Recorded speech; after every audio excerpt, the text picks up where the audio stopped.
Assalamualaikum warahmatullahi wabarakatuh. Salam Guru Penggerak. Perkenalkan, saya Desi Kartikasari dari SMA Negeri 5 Kayu, calon guru penggerak angkatan 11 Kabupaten Musi Banyuasin. Di video kali ini saya akan menampilkan aksi nyata budaya positif di SMA Negeri 5 Kayu. Selamat menyaksikan.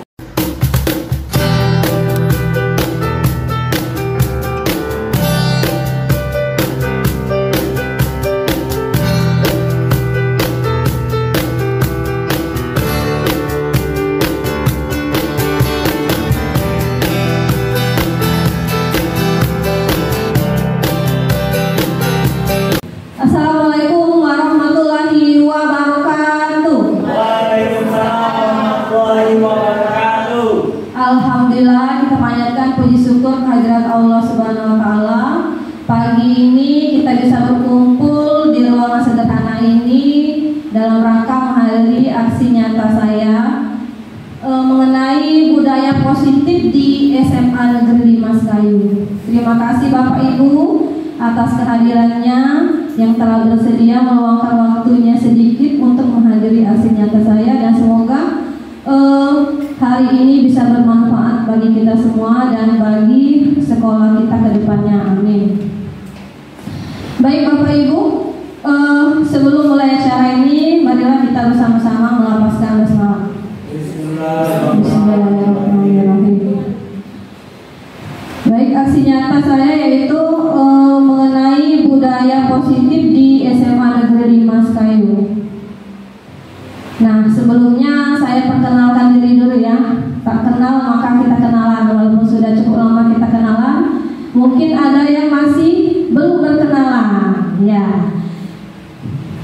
Perkenalkan, saya Desi Kartikasari, merupakan calon guru penggerak angkatan 11 dari Kabupaten Musi Banyuasin. Nah Bapak Ibu, kita kan judulnya mengenai budaya positif. Nah, jadi kita membiasakan diri dengan hal positif yang simpel saja. Senyum selama 30 detik. Ya, sepertinya Bapak Ibu di pagi ini mungkin ada yang dari rumah membawa beban, belum makan ya, atau memikirkan kerjaan yang belum selesai. Jadi bawaannya itu rasa-rasa merengut ke sekolah itu. Jadi serasa dunia ini tidak bahagia pada pagi ini. Nah, mungkin dengan membiasakan hal positif ini, kita senyum selama 30 detik, mungkin agak sedikit berkurang rasa beban dari rumah tadi. Yang tadinya 5 kilo jadi tinggal 1 kilo kan, dengan senyum 30 detik ini. Baik Bapak Ibu, silakan keluarkan HP-nya. Lihat layar kameranya dihadapkan ke wajahnya ya. Ya, diarahkan ke wajahnya. Ibu, Bapak Ibu, lihat wajah Anda sendiri di layar itu. Nah, dipandang wajahnya bagaimana dari atas mata, kemudian hidung, gigi, senyumannya, apakah lipstiknya sudah rapi ya, atau alisnya sudah rapi, oke? Siapkan waktunya ya. Oke, sekarang mulai senyum selama 30 detik. Mulai.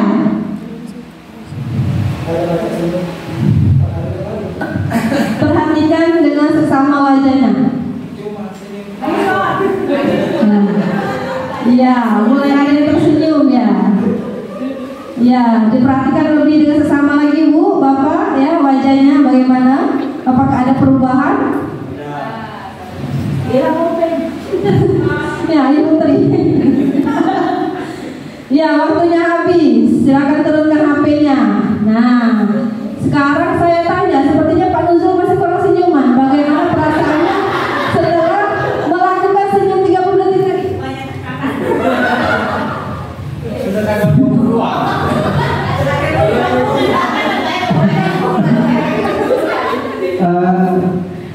Bismillahirrahmanirrahim. Assalamualaikum warahmatullahi wabarakatuh. Baiklah, setelah membuka HP dan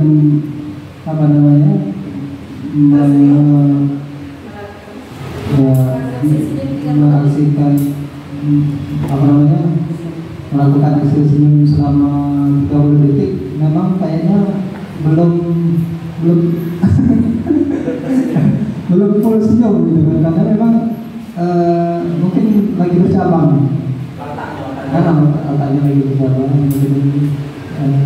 Mungkin efek pada hari belum lagi jadi. Ya, tapi tetap ada budaya apa ya? Budaya positif ya. Bahagianya tetap ada ya, walaupun kurang, kalau baterai di cas itu kurang full gitu kan. Ya, terima kasih Pak Nuzul. Jadi dia sudah ada sedikit rasa beban berkurang. Berarti ibarat baterai itu baru 50%. Karena pikirannya bercabang seperti pohon. Nah, pada saat ini. Ya, tapi minimal ada sedikit yang berkurang ya. Ya, sekarang kita tanya Bu Tri yang perwakilan dari ibu-ibu. Silakan Bu Tri. Assalamualaikum warahmatullahi wabarakatuh. Setelah mengaplikasikan senyum selama 30 detik, alhamdulillah pipi agak tertarik ya. Jadi sedikit hilanglah bebannya. Alhamdulillah. Terima kasih Putri. Berarti sudah berjalan ya budaya positif kita, jadi bisa diterapkan. Tapi jangan terlalu lama Bapak Ibu senyum-senyumnya. Nanti setelah mendapat materi ini, tahu-tahu balik ini senyum sepanjangan. Nah, nanti di rumah orang bingung ya, kenapa ibu saya senyum terus, kenapa bapak ini senyum terus. Nah ya, oke. Nah, kita sebelum mulai jadi mengadakan kesepakatan forum diseminasi pertemuan kita pada hari ini. Di situ sudah ada saya tuliskan 2, menghargai siapapun dan menjadi pendengar yang baik. Sekarang saya tawarkan kepada Bapak Ibu, apakah ada tambahan untuk kesepakatan forum kita sebelum kita mulai? Aktif.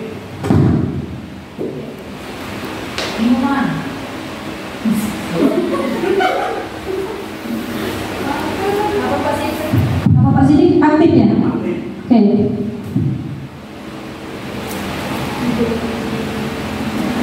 Ada lagi Bapak Ibu?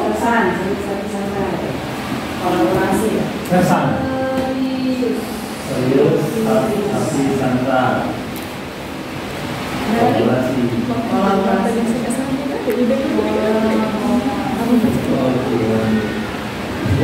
Apakah ada lagi Pak Nomo mau menyumbangkan satu saran? Sepertinya berdiam diri, apa senyuman tadi mengepek apa tidak? Ada tambahan Pak Nomo? Tidak ada. Ada tambahan tidak? Pas ya? Baik Bapak Ibu. Jadi kesepakatan kita yaitu menghargai siapapun, menjadi pendengar baik, aktif, serius tapi santai, sersan kata Ibu Tri tadi, kemudian kolaborasi ya. Nah, ini kesepakatan yang kita sepakati hari ini. Nah, berikutnya, seorang guru yang baik itu harus memiliki kemampuan dalam mewujudkan budaya positif di sekolah. Jadi budaya positif dapat dijalankan dengan menerapkan konsep-konsep inti. Jadi kita bisa menerapkan budaya positif di sekolah itu dengan menerapkan beberapa konsep inti ini yang harus kita kuasai. Jadi mudah-mudahan nanti budaya positifnya bisa berjalan dengan baik di sekolah kita. Yang pertama disiplin positif, yang kedua motivasi perilaku manusia, yang ketiga keyakinan sekolah, yang keempat kebutuhan dasar manusia, yang kelima posisi kontrol restitusi, yang keenam segitiga restitusi. Nah, sekarang saya ingin meminta pendapat Bapak Ibu, apa itu disiplin positif? Nah, Pak Wira. Assalamualaikum warahmatullahi wabarakatuh. Kalau menurut saya disiplin positif itu adalah budaya positif yang terus berkelanjutan untuk lingkungan sekolah yang lebih baik. Mungkin dulu kalau menurut saya. Terima kasih. Terima kasih Pak Wira. Ibu Pipin, satu lagi. Jadi ada keseimbangan ya. Assalamualaikum warahmatullahi wabarakatuh. Terima kasih atas kesempatan yang sudah diberikan kepada saya. Menurut saya yang namanya disiplin positif salah satu menumbuhkan disiplin. menumbuhkan disiplin pada anak didik yang didorong dalam diri anak tanpa ada paksaan dengan melakukan kesepakatan bersama. Artinya ada konsekuensi yang harus kita lakukan ketika anak melakukan suatu kebaikan dan ketika anak melakukan kesalahan. Itu menurut saya. Terima kasih. Terima kasih pada Pak Wira dan Ibu Pipin yang telah memberikan sarannya. Baik, semuanya itu benar ya. Nah, disiplin positif. Disiplin positif itu merupakan cara. Jadi penerapan disiplin yang mengajarkan anak bertanggung jawab. Jadi anak itu nanti bertanggung jawab, kemudian bisa tumbuh kesadaran diri berdasarkan nilai-nilai kebajikan yang sesuai dengan profil pelajaran Pancasila yang kita harapkan sekarang. Disiplin positif lebih ke arah disiplin diri. Jadi anak itu diharapkan disiplin dirinya sendiri, tetapi dia dapat mengontrol dirinya dalam melakukan segala tindakan. Jadi dia bisa berdisiplin diri dan mengontrol apa yang dia lakukan. Karena kadang-kadang kita menemukan guru kita itu setelah melakukan sesuatu dia tidak sadar dia melakukan itu salah atau benar. Dia tidak bisa mengontrol dirinya sendiri. Nah, disiplin positif juga disiplin diri yang dapat membuat murid memahami. Murid itu paham, kemudian dia menyadari. Tapi dia sadarnya ini berdasarkan motivasi internal. Internal itu dalam dirinya, bukan motivasi eksternal dari luar diri. Jadi dia sadar, paham, sadar, kemudian berdasarkan motivasi dalam diri, bukan paksaan, bukan dipuji ataupun karena mendapat hukuman. Seperti itu. Disiplin positif juga kita mengharapkan ya terwujudnya 6 karakter profil pelajar Pancasila di dalam diri anak kita. Jadi yang pertama apa itu? Beriman, bertakwa kepada Tuhan Yang Maha Esa dan berakhlak mulia. Jadi kita mengharapkan anak-anak kita tuh memiliki rasa keimanan, ketakwaan terhadap Tuhan Yang Maha Esa. Kemudian kita mengharapkan anak-anak kita itu dapat mandiri, ya, ke depannya. Kemudian memiliki rasa berkebinekaan global terhadap bangsa ini.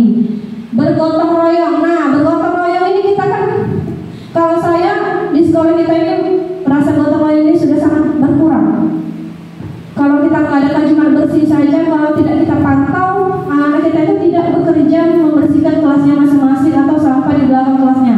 Jadi benar-benar harus dipantau. Berarti disiplin positifnya masih kurang mengenai gotong royong. Kemudian kreatif juga, bernalar kritis. Anak kita diharapkan dapat memiliki penalaran yang kritis mengenai suatu masalah. Berikutnya motivasi perilaku manusia. Apa itu motivasi perilaku manusia? Nah, ada 3 yang mendasari motivasi perilaku manusia itu. Yang pertama, untuk menghindari ketidaknyamanan atau hukuman. Jadi dia termotivasi untuk menghindari hukuman. Yang kedua, mendapatkan imbalan atau penghargaan dari orang lain. Dia melakukan sesuatu karena mau mendapatkan hadiah, karena mau mendapatkan penghargaan. Kemudian yang ketiga, menjadi orang yang mereka inginkan dan menghargai diri sendiri dengan nilai-nilai yang mereka percaya. Nah, kita mengharapkan murid kita itu motivasinya itu berada di nomor 3. Jadi menjadi orang yang diinginkan, bisa menghargai diri sendiri dengan nilai-nilai yang mereka percaya bahwa nilai itu baik.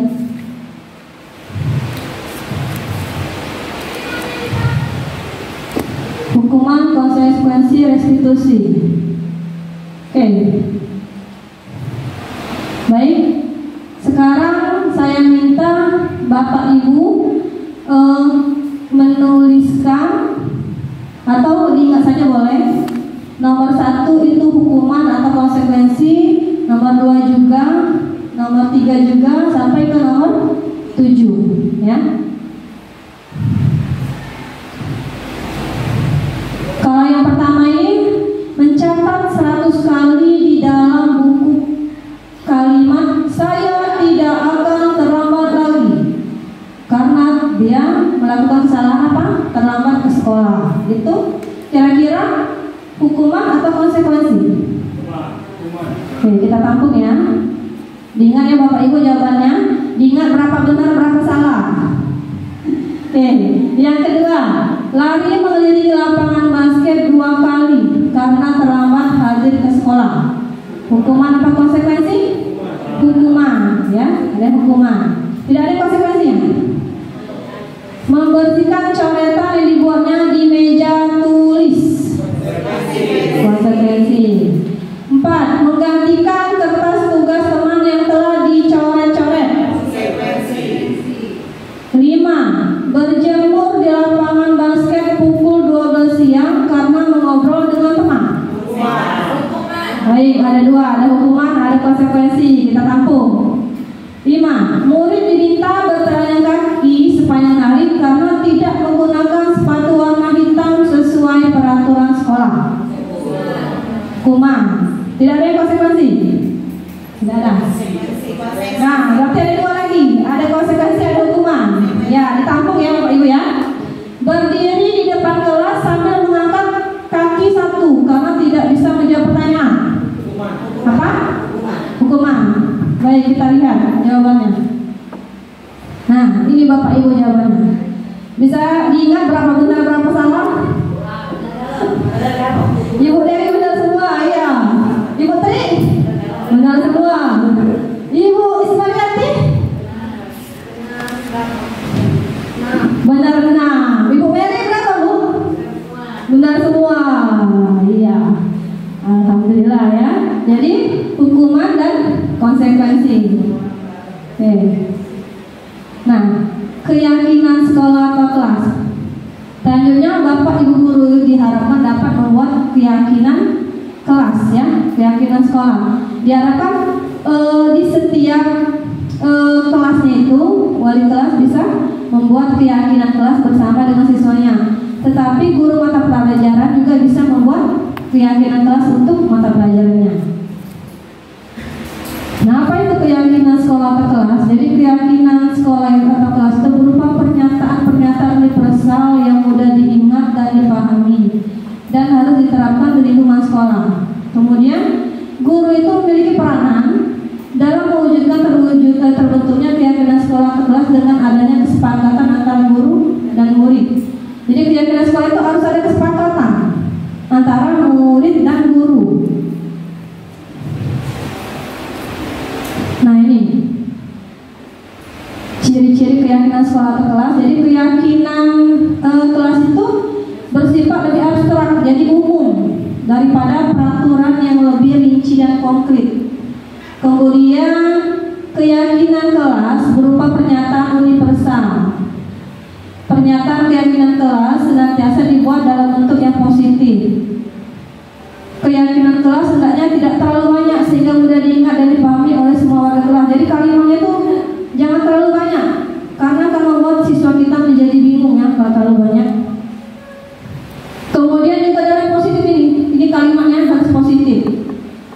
Keyakinan kelas sebaiknya sesuatu yang dapat diterapkan di lingkungan tersebut.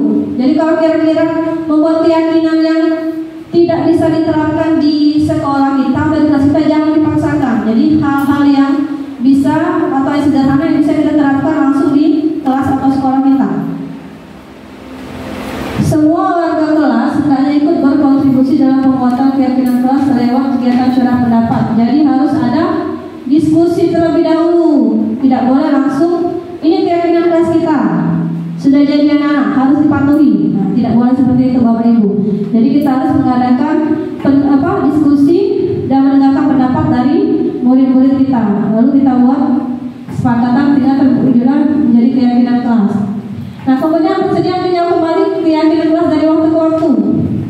Mungkin keyakinan kelas di tahun 2023 itu ada yang tidak cocok untuk diterapkan di tahun 2024. Jadi boleh diganti, fleksibel ya. Itu untuk keyakinan kelas. Nah, sekarang kita mencoba merumuskan keyakinan sekolah atau kelas. Bapak Ibu bisa memberikan contoh kalimat negatif? Jangan tidur di kelas.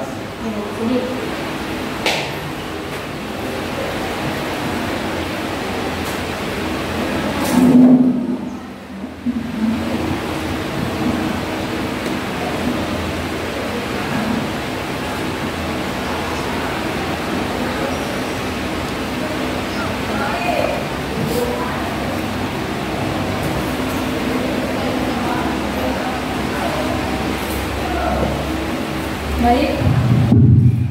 Yang pertama dicontohkan oleh Pak Sidik, kalimat negatifnya jangan tidur di kelas. Kalau kalimat positifnya apa? Tetap fokus belajar. Fokus belajar.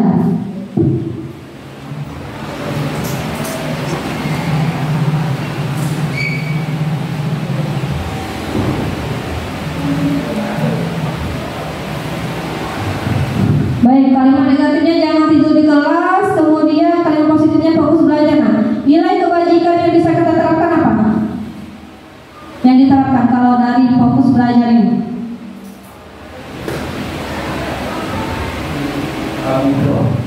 Tanggung jawab boleh.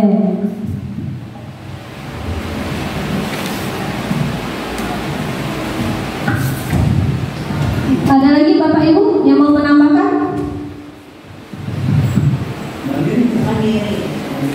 Mandirian.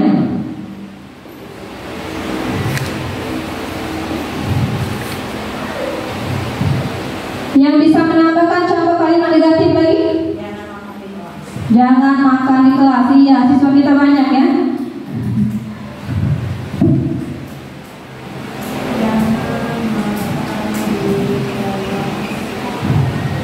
Kalimat positifnya kalau kita jangan makan di kelas apa Bapak Ibu?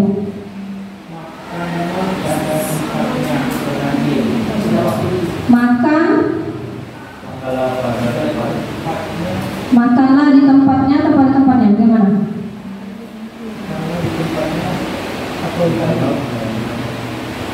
Makanlah saat jam istirahat di kantin.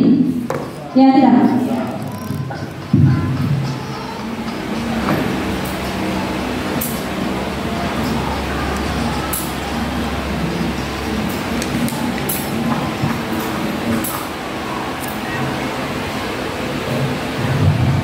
Apa nilai kebajikannya?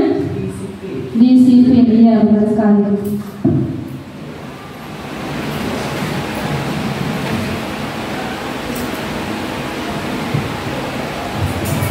Nah, jadi kita sudah belajar mencoba merumuskan keyakinan kelas. Jadi tadi ada kita menemukan kalimat negatif jangan tidur di kelas. Ya, kita ubah menjadi kalimat positif fokus belajar. Nilai kebajikannya yaitu tanggung jawab dan mandiri. Kemudian kalimat negatif jangan makan di kelas. Nah, kita ganti menjadi makanlah saat jam istirahat, tapi di kantin, jangan di kelas. Nilai kebajikannya apa Bapak Ibu?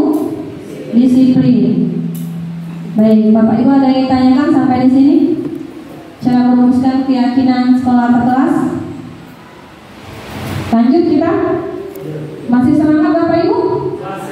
Sepertinya ada lesu ini. Kita breaking dulu ya, sedikit. Ya. Ya, sedikit ya, sedikit dulu. Coba Bapak Ibu berdiri. Kita bergoyang sedikit. Ya. Nah, sekarang kita masih membayangkan ya. Nah, gerak-gerak dikit boleh Bu Dewi, biar agak relax sedikit ya, lama duduk tadi ya. Sekarang coba bayangkan di depan Anda ada kaca yang sangat besar. Terbayang tidak? Ya. Ada kaca yang sangat besar di depan diri Anda. Nah, sekarang coba Anda lakukan gerakan 1 sampai 10, tetapi Anda mengumpamakan dari Anda itu ada spidol. Spidol yang bisa digerakkan. Jadi kalau ada 1, 2, 3. Nah, sampai 10 Bapak Ibu ya. Bisa kita mulai? Siap? Siap, oke. 1, 2, iya, digoyang. 3, 4, 5, 6, goyang lagi. 7. Iya, boleh semangat sekali ya, boleh manik ya. 8, iya 2 lingkaran Bapak Ibu, digoyang lagi. 9, Oke, 10-nya tolong dihayati benar-benar. 10. Iya, tepuk tangan untuk kita semua. Silakan duduk kembali Bapak Ibu. Ya, bagaimana rasanya sudah bergoyang-goyang sedikit tadi? Agak hilang sedikit ngantuknya ya, semoga ya. Nah itu juga merupakan salah satu pembudayaan jadi positif ya, meningkatkan rasa konsentrasi kita. Baik. Nah kita lanjut ke slide berikutnya, itu kebutuhan dasar manusia. Jadi manusia itu membutuhkan kebutuhan. Semua manusia pasti itu membutuhkan kebutuhan. Nah apa saja kebutuhan dasar manusia? Nah kita lihat dulu ada pernyataan. Ketika ada seorang murid melakukan suatu perbuatan bertentangan dengan nilai-nilai kebajikan atau melanggar peraturan, hal itu sebenarnya dikarenakan mereka gagal memenuhi kebutuhan dasar. Nah, jadi kalau kita menemukan siswa yang melanggar peraturan tata tertib, sebenarnya siswa itu ada kebutuhan dasar yang tidak terpenuhi. Nah, tugas kita sebagai guru mencari tahu apa kebutuhan dasar mereka yang tidak terpenuhi itu. Nah ini 5 kebutuhan dasar manusia. Yang pertama, kita bertahan hidup. Jadi semua itu ya, semua orang itu pasti menginginkan bertahan hidup, gitu ya. Kemudian kita juga ingin kasih sayang dan rasa diterima.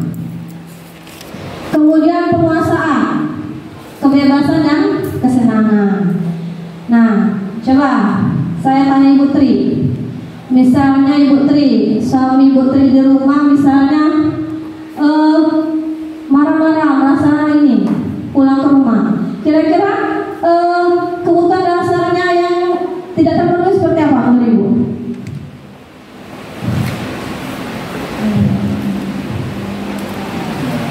Sebenarnya dia merasa ini dia ingin kasih sayang dan rasa. iya benar sekali ya. Jadi sebenarnya tadi suami Ibu Tri itu ingin disayang.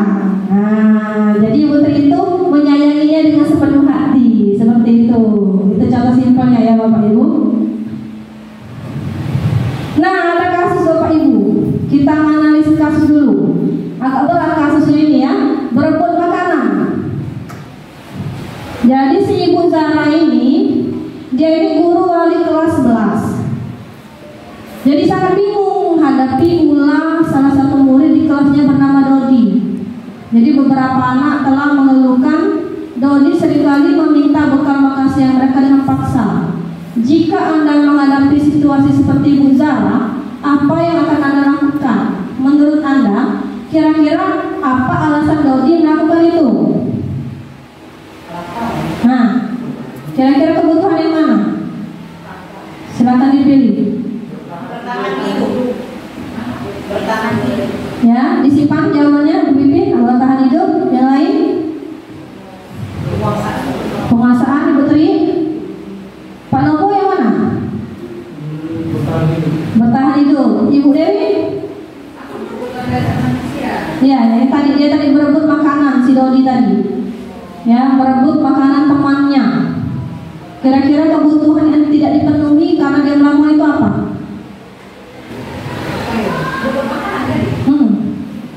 Nah ini kasusnya tadi si Dodi ngambil punya orang semua ini. Kesenangan boleh. Pak Dozar ada tidak pilihannya? Kenapa pula Dodi ini makan terus ya? Berebut ya. Oh kesenangan. Pak Sidi kan Pak Sidi?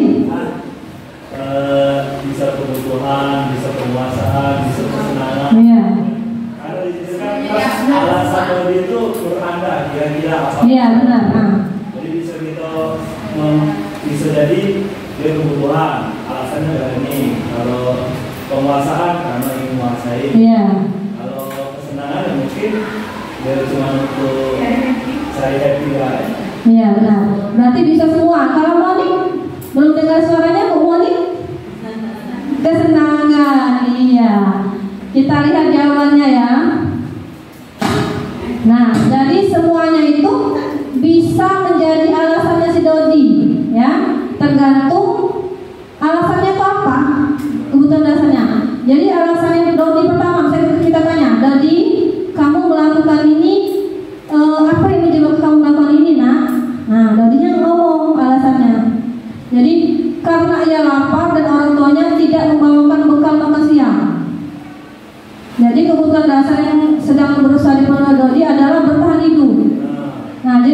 lapar, orang tuanya tidak membawakan bekal, wajar dia merebut. Jadi saking kelaparan tadi.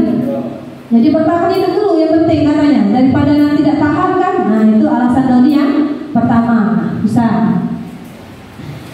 Alasan kedua, misalnya ditanya, saya senang Bu, gara-gara saya ngambil makanan, misalnya teman-teman memperhatikan saya.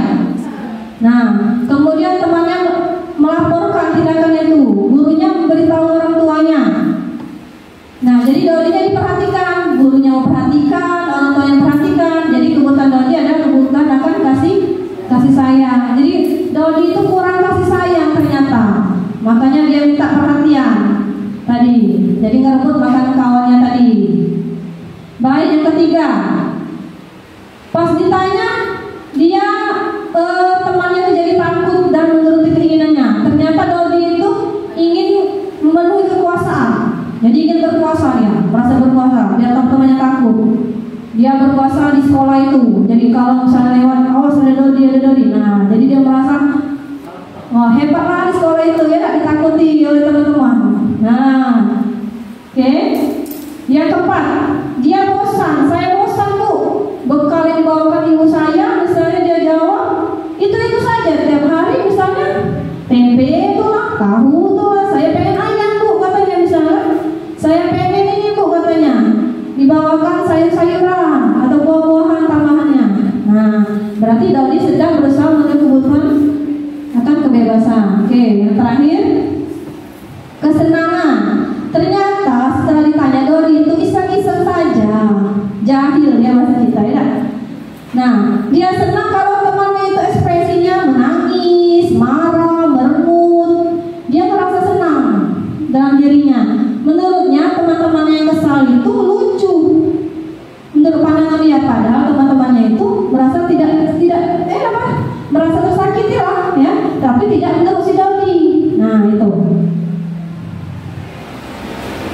Baik, berikutnya adalah posisi kontrol restitusi. Nah, ada 5 posisi kontrol kita sebagai guru dalam restitusi seorang siswa atau murid ya. Jadi yang pertama, guru itu sebagai penghukum. Kemudian guru sebagai pembuat rasa bersalah, guru sebagai teman, guru sebagai pemantau, dan guru sebagai manajer. Jadi ada 5 posisi kontrol restitusi seorang guru itu. Nah, ini bedanya Bapak Ibu. Kalau sebagai penghukum, seorang penghukum bisa menggunakan hukuman fisik atau verbal. Jadi kita menghukum siswa itu bisa dengan memukul, menyentuh tubuhnya ya. Jadi itu secara fisik.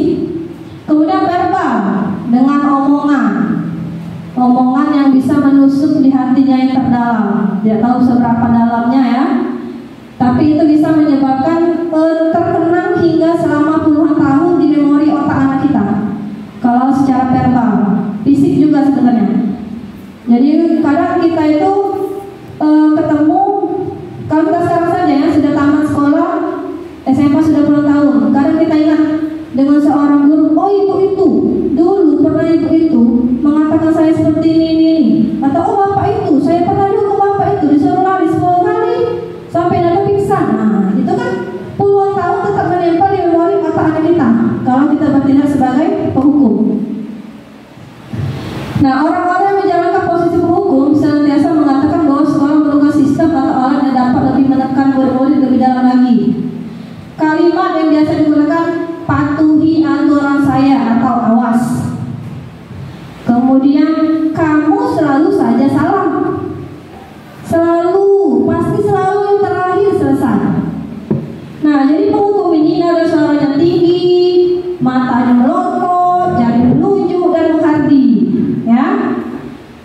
Nah, kalau saya sekarang masih berada di posisi penghukum Bapak Ibu ya. Kalau saya penghukum dan pemantau. Jadi kalau sampai ke manajer itu masih bertahap seperti itu. Kemudian pembuat rasa bersalah. Apa itu? Jadi pembuat rasa bersalah menggunakan keheningan. Jadi suasananya hening, damai. Nah, sehingga orang lain merasa tidak nyaman, bersalah atau rendah diri. Jadi kalau ada siswa bersalah, bapak ibu mengatakan, ibu sangat kecewa sekali dengan kamu. Langsung anaknya turun dulu, ya, lesu, udah tahu nak bisa faedah ya. Kemudian, apa kamu tidak kasihan dengan ibu nak? Nah, langsung dia merasa bersalah dalam dirinya. Kemudian, berapa kali bapak harus memberitahu kamu ya? Gimana coba kalau orang tua kamu tahu kamu berbuat begini? Nah, bapak merasa bersalah, nada suaranya itu mengelas, kemudian ada ekspresi sedih, kemudian suaranya halus, bahasa tubuh merapat pada anak dan agak sedikit lesu. Jadi sehingga menyebabkan anak itu merasa benar-benar bersalah dalam melakukan tindakan itu. Posisi teman tidak akan menyakiti murid. Nah, seperti kita berteman, ya, bestie lah seperti itu ya. Jadi kalau dengan teman itu, tetapi tetap mengontrol murid melalui persuasi. Apa itu persuasi? Persuasi itu kalimat ajakan. Jadi mengajak murid itu ke arah yang lebih baik seperti itu. Ayo bantulah demi bapak ya. Kadang-kadang ditambahkan please, please, please. Nah, ada kelamaan lagi muridnya ya. Tuh. Kemudian, ayo ingat tidak bantuan bapak selama ini. Nah, ini berarti ungkit-ungkit bapaknya ini. Ungkit-ungkit ke murid bantuan selama ini. Kemudian, ya sudah, tadi tidak apa-apa, nanti ibu bantu bereskan. Nah, kan teman tadi. Jadi anaknya melakukan kesalahan tapi dibantu bereskan. Nah, teman ini ada suaranya ramah, akrab, dan bercanda. Jadi bahasa tubuhnya merapat pada murid, mata dan senyumnya jenaka. Nah, seperti apa senyum jenaka? Nah, senyum dia ya. Oke, pemantau. Apa itu pemantau? Jadi pemantau ini berdasarkan pada peraturan-peraturan dan konsekuensi. Ada sanksi dan ada konsekuensi. Kita dapat misalkan hubungan pribadi kita dengan murid. Nah, kita mengingatkan kembali kepada murid pemantau itu. Peraturannya apa? Misalnya kalau terlambat. Atau apa yang telah kamu lakukan tadi, misalnya kan? Sanksi atau konsekuensinya apa? Kalau kamu tidak sekolah selama berapa hari, misalnya. Pemantau ini ada suaranya datar, bahasa tubuhnya agak sedikit formal. Jadi jaga image ya. Benar-benar menggunakan gaya formal. Nah, manajer, di mana posisi guru berbuat sesuatu itu bersama dengan murid, membesarkan murid, mempertanggungjawabkan perilakunya. Jadi murid itu diminta bertanggung jawab, didukung sehingga menemukan solusi atas masalahnya sendiri. Jadi murid itu dibimbing bertanggung jawab dan menemukan pemecahan masalah untuk menghadapi masalahnya sendiri. Kalimatnya apa yang kita yakini? Nah, jadi keyakinan kelas kamu seperti apa kalau melakukan kesalahan ini? Diingatkan kembali, karena dibuat secara bersama kan tadi keyakinan kelasnya. Apa kamu meyakininya? Apa kamu yakin misalnya nilai-nilai itu baik ya? Apa rencana kamu untuk memperbaiki hal ini? Atau apakah ada solusinya agar kamu tidak terlambat? Atau apakah ada pemecahan masalahnya agar kamu tidak mau kesiangan misalnya? Nah, itu kita tawarkan kepada anak. Jadi anak menemukan solusinya sendiri, kita membimbingnya. Manajer, nada suaranya tulus, bahasa tubuh tidak takut dan mendekat ke murid. Nah, dalam menyikapi perilaku murid, posisi kontrol yang diharapkan oleh seorang guru penggerak adalah mampu memposisikan sebagai manajer agar mampu mengembangkan motivasi intuisi murid dengan menanamkan nilai-nilai kebajikan agar tumbuh dan berkembang menjadi kebiasaan positif. Nah, kita diharapkan guru-guru itu bisa pada posisi ini, walaupun tidak bisa langsung melompat dari penghukum langsung ke manajer ya. Nah, kalau menurut Bapak Ibu sekarang berada di posisi mana sekarang? Kalau Pak ini, betul.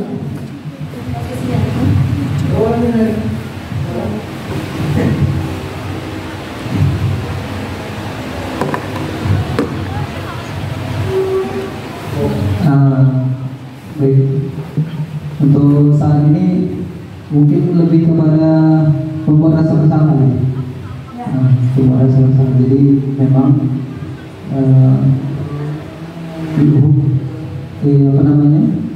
kepada anak-anak lebih kepada persuasi, sifatnya ajakan dan untuk tindakan-tindakan yang seperti pemukul itu sekarang itu sudah sedikit dilakukan. Sudah mulai dikurangi. Jadi anak-anak tetap, karena kita anak-anak tetap diajak, terus dikasih pengertian, dan ketika anak-anak melakukan sebuah kesalahan akan akan dibuat bagaimana anak itu merasa bersalah sendiri atas tindakannya. Terima kasih Pak Nuzul. Jadi Pak Nuzul posisinya sebagai pembuat rasa bersalah, jadi berlebih pada ke persuasi, bersifat ajakan. Pak Mansur sini. Terima kasih. Kalau kemarin sudah melalui posisi, sebenarnya posisi saya itu di teman, tapi sekarang ini sudah mau belajar ke posisi yang Ibu jelaskan tadi, menuju ke manajer. Saat itu seperti itu. Posisi saya teman. Saya belum mendengar suara Pak Lumpuh. Silakan Pak. Berdiam diri. Iya, terima kasih. Assalamualaikum warahmatullahi wabarakatuh. Memang kalau tidak disuruh, saya juga mau bicara. Karena ini memang satu tantangan bagi kita kan. Ini kalau kita dulu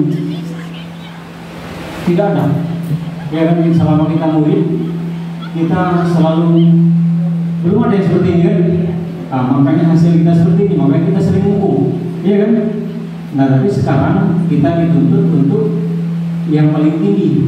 Nah ini jadi menurut saya ini sebagai tantangan, karena pendidikan yang harus kita lakukan harus kita ubah menuju yang lebih baik. Kalau selama ini ya kita sering menghukum, apa lagi kan? Kalau tadi juga sering juga membuat rasa bersalah, ya kan? Sudah sering kita lakukan, ngajak ngobrol.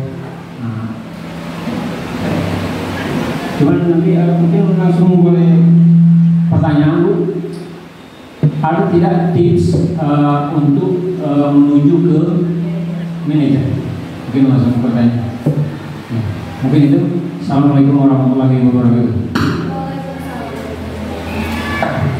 Nah, Pak Nompo sekali di ini suruh jawab langsung ngasih pertanyaan. Serangan balik berarti ya. Ya, jadi dia meminta tips atau trik. Pertanyaannya, bagaimana, apakah ada tips atau trik untuk menjadi seorang manajer? Jadi memang untuk menjadi posisi manajer itu tidak bisa ibaratnya langsung cepat. Kalau peribahasa orang itu mengoleskan kunyit langsung kuning. Nah, jadi memang Pak Nompo untuk menjadi seorang manajer itu harus bertahap. Jadi pada awalnya memang kita posisi penghukum, kita bertahap untuk berusaha sesuai atau seiring waktu untuk berusaha memposisikan diri kita sebagai seorang manajer. Nah, satu lagi kuncinya kita harus bersabar. Jadi menghadapi siswa yang memang super duper ini, kita banyak-banyak bersabar, banyak-banyak mengucap dalam diri kita ya.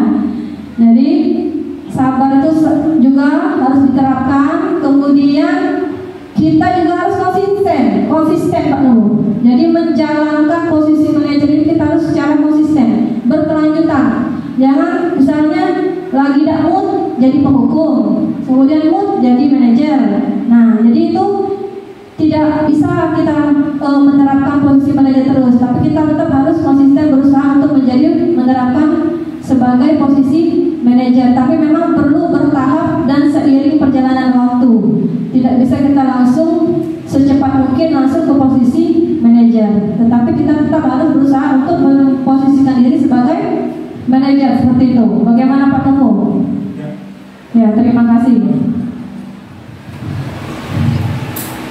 Nah, segitiga restitusi. Apa itu segitiga restitusi?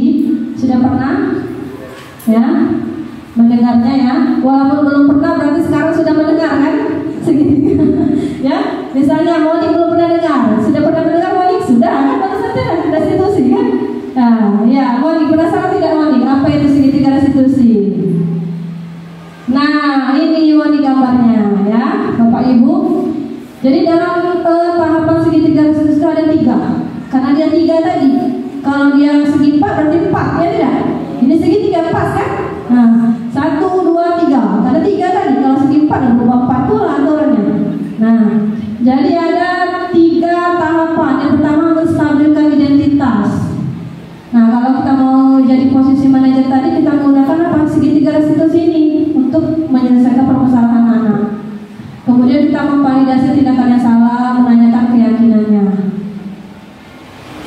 Nah, ini gambar siapa ini? Ya, ini Sobirin. Jadi sesuai dengan namanya Ahmad Sobirin, jadi guru-guru harus banyak bersabar menghadapi si Sobirin ini, ya. Nah, ini menstabilkan identitas. Di sini apa yang kita lakukan? Kalau kita melakukan praktik segitiga restitusi, jadi menstabilkan identitas yang dilakukan berdasarkan prinsip bahwa membuat kesalahan adalah bagian dari proses pembelajaran yang nantinya akan menggeser identitas gagal ke arah identitas sukses. Jadi saat anak melakukan kesalahan, kita panggil dia. Dia pasti merasa sangat bersalah kan? Sangat down. Rasa hatinya itu mungkin dia benar-benar berada di posisi yang paling dalam seperti itu karena melakukan kesalahan. Nah, kita mengubah dia ngerasa gagal tadi, ngerasa takut tadi ke arah sukses. Jadi membuat anak itu tidak menjadi down tadi. Jadi apa yang bisa kita ucapkan pada kegiatan menstabilkan identitas? Nah, berbuat salah itu tidak apa-apa. Seperti itu. Kemudian misalnya ini kan Sobirin, tidak ada manusia yang sempurna. Saya juga pernah melakukan kesalahan seperti Sobirin, seperti itu. Kemudian Sobirin, kita bisa menyelesaikan masalah ini secara bersama. Nah, yang kedua, tindakan yang kedua. Nah, ini siapa ini? Ya, Rizky Febrian. Ya. Nah, validasi tindakan yang salah. Pada tindakan yang salah ini, yang kita lakukan berdasarkan prinsip bahwa setiap perilaku berupaya memenuhi suatu kebutuhan tertentu, sehingga guru atau orang tua akan bergeser dari pemikiran stimulus respon menjadi proaktif, ya. Jadi dari mendapatkan stimulus rangsangan, stimulus itu rangsangan, respon rangsangan menjadi proaktif. Jadi mereka itu menjadi proaktif serta lebih mengenali dan mengatur kebutuhan anak. Nah, kalimat yang bisa kita ucapkan, Rizky, padahal kamu bisa melakukan yang lebih buruk dari ini ya. Nah, kemudian Rizky, kamu pasti punya alasan mengapa melakukan hal itu. Kemudian kamu patut bangga pada dirimu sendiri karena kamu telah melindungi sesuatu yang penting buatmu. Yang ketiga, menanyakan keyakinan. Nah, di akhir kegiatan restitusi yang ketiga, kita menanyakan keyakinan dengan memberikan pertanyaan-pertanyaan bermakna kepada anak-anak untuk memunculkan motivasi intrinsik. Nah, di sini kita nanyakan keyakinan itu supaya mereka itu muncul motivasi dalam dirinya, ya, kesadaran dirinya. Jadi dia mampu mengaitkan keyakinannya itu dengan tindakan yang salah. Jadi keyakinan yang dianggap benar itu dengan tindakan yang salah itu. Jadi oh ternyata saya ini tidak bertanggung jawab, atau ternyata saya ini tidak disiplin. Nah, itu nilai-nilai kebajikan yang diharapkan bisa tumbuh dalam dirinya dengan kita menanyakan keyakinan. Nah, yang bisa kita tanyakan apa? Apa yang kita percaya sebagai ketua satu keluarga, ya? Apa nilai-nilai umum yang telah kita sepakati? Apa bayangan kita tentang kelas yang ideal? Kamu mau jadi orang seperti apa? Atau bisa menanyakan keyakinan kelas. Sobirin, keyakinan kelas kamu sudah dibuat tidak? Nah, sudah misalnya. Nah, apa keyakinan kelasnya kalau misalnya melanggar ini? Nah, melanggar apa? Nah, nanti dia bisa menjelaskan karena sudah dibuat bersama dengan wali kelas tadi. Nah, ini rekamannya.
Jadi tadi ada 2 kasus yang saya tampilkan, itu merupakan kegiatan restitusi. Yang pertama, kasus Rizky Febrian yang anaknya tidak mau dipotong rambut.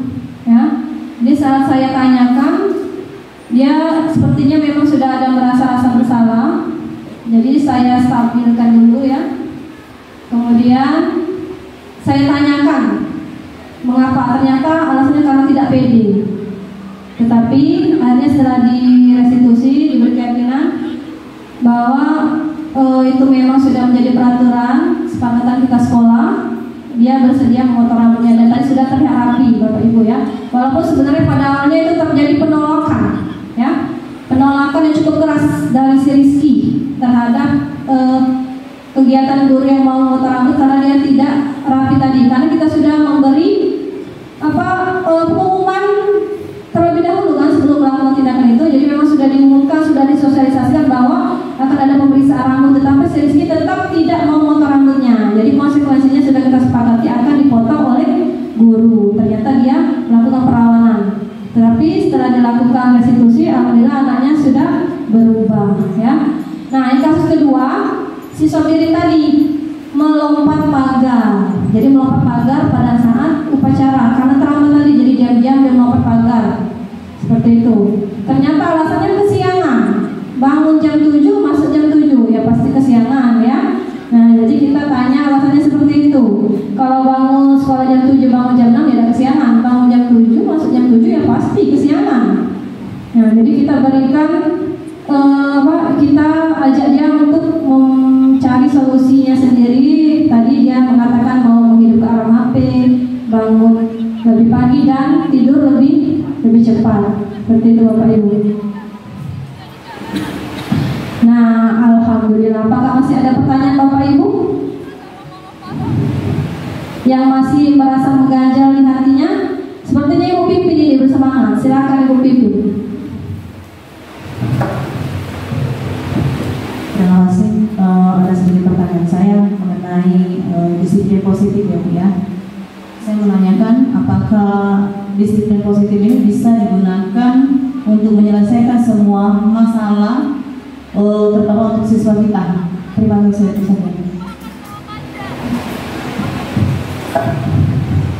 Terima kasih Bu Pipin atas pertanyaan. Jadi pertanyaannya apakah segitiga menggunakan kegiatan segitiga restitusi itu bisa menyelesaikan semua masalah yang ada di sekolah kita mengenai murid? Jadi tidak bisa ya. Jadi segitiga restitusi itu untuk masalah yang ringan-ringan saja. Seperti apa tadi, terlambat ya, yang kira-kira tidak bersifat berbahaya tingkat tinggi. Tapi kalau sudah berurusan dengan narkoba, dengan kriminal yang lain, itu kita menyerahkannya kepada tim yang memang berhak untuk menyelesaikannya. Bisa berurusan dengan polisi ya, itu. Karena kalau kasusnya narkoba itu kan agak besar kan. Kalau kita hanya merestitusi tidak bisa seperti itu. Karena sudah tingkat kriminal. Jadi masalah-masalah yang ringan bisa kita selesaikan dengan segitiga restitusi. Tapi masalah yang berat tidak bisa kita selesaikan dengan segitiga restitusi. Baik, apa ada lagi Bapak Ibu?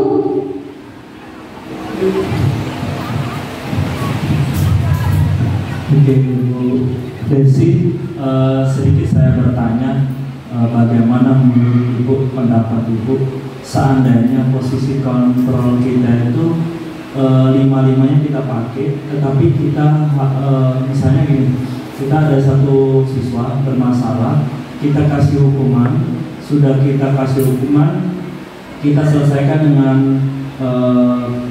rasa bersalah, masukkan lagi dengan rasa bersalah sebagai teman, masukkan lagi dengan rasa teman itu kita ajak dia berpikir ke pemantau, sudah pemantau, baru akhirnya kita kan manajer di situ kita untuk dia mengetahui bahwa dia sudah melalui tahapan-tahapan yang sudah dibudayakan di sekolah. Jadi kalau budaya positif itu menurut saya kalau sudah ada di sekolah, urutan-urutan itu kita pakai kayaknya bisa. Nah, bagaimana menurut Ibu dengan pemahaman yang saya sampaikan tadi? Sudah diterapkan semua masih? Ya. Oke. Baik, terima kasih Pak Sidik atas pertanyaannya. Jadi Pak Sidik misalnya ada satu murid ya, kita sudah memakai 5 posisi tadi ya, tetapi masih saja dia tetap belum ada perubahan. Tapi kalau sebenarnya kalau menurut saya kita harus konsisten menerapkannya secara terus-menerus dan melakukan pendekatan secara individu dengan anak itu. Tetapi kita tetap harus konsisten. Kalau misalnya guru ini lain lagi, guru ini lain lagi, guru ini lain. Jadi kita juga harus ada kolaborasi dengan seluruh guru mengenai permasalahan sang anak. Saya yakin insya Allah anak itu ada perubahannya, walaupun tidak 100%. Minimal ada kesadaran dirinya yang berubah. Saya seperti itu. Karena kalau saya lihat tadi seperti Sobirin itu ya, karena beberapa kali saya masuk kelas, anaknya memang agak sedikit minta perhatian. Saat saya sudah masuk, saya sudah beritahu di grup, silakan masuk kelas. Belum ada berapa kali saya masuk bermasalah dengan saya. Tetapi setelah saya restitusi kemarin, dia masalahnya terlambat tadi, bukan masalahnya terlambat masuk di kelas ya, tapi terlambat berbicara, agak sedikit berubah. Itu dengan saya. Tapi saya harap juga dia tidak berubah dengan saya saja, tetapi juga dengan guru yang lain. Jadi yang pertama kita konsisten, sabar, dan kita terus menerapkan posisi kontrol manajer itu, dan berkolaborasi dengan seluruh guru dan staf juga dengan kepala sekolah. Insya Allah semoga semua murid-murid kita menjadi murid yang baik, yang berbudi pekerti luhur ya, mencerminkan profil pelajar Pancasila. Amin ya rabbal alamin. Bagaimana Pak Sidik? Baik Bapak Ibu, apakah masih ada? Sudah pas? Baik, kalau tidak ada lagi pertanyaan, terima kasih sebelumnya Bapak Ibu telah menghadiri aksi nyata saya mengenai disiplin positif ya. Semoga materi yang disampaikan hari ini bisa bermanfaat bagi kita semua dan juga bagi perkembangan sekolah kita. Amin ya rabbal alamin. Saya akhiri, sebelumnya saya meminta maaf apabila ada kesalahan kata ya. Saya akhiri, wassalamualaikum warahmatullahi wabarakatuh. Waalaikumsalam warahmatullahi wabarakatuh. Demikianlah video aksi nyata saya. Semoga dapat menginspirasi. Semoga lekas tergerak, bergerak, dan menggerakkan. Wassalamualaikum warahmatullahi wabarakatuh.